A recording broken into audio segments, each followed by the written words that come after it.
from New York is recognized.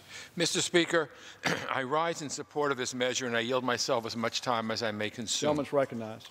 I'm proud to have authored this bipartisan piece of legislation, and I want to thank Chairman Royce for his leadership in bringing it to the floor.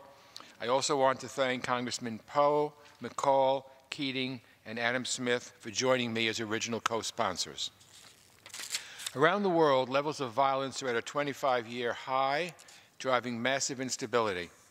This is global security threat as fragile, unstable states are breeding grounds for criminals and terrorists. There's a significant economic toll as well. Violence and instability undercut American investment and development efforts and cost the global economy nearly $15 trillion a year. But probably worst of all, this violence and instability has created a humanitarian catastrophe. The world now faces an unprecedented refugee crisis.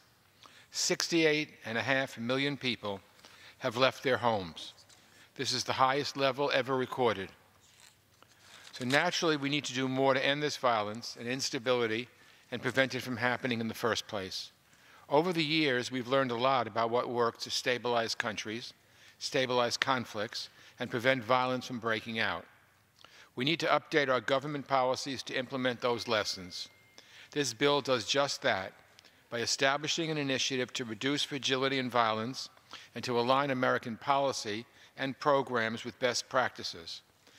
It will require the State Department, USAID, and the Department of Defense to coordinate their diplomatic, development, and security activities with a focus on at least 6 priority countries or regions.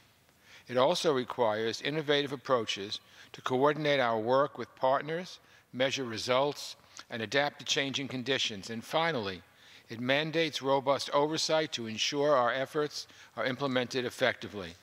The Global Fragility and Violence Reduction Act is an important step in forwarding many of the most devastating crises facing the world right now and preventing new ones from emerging in the future.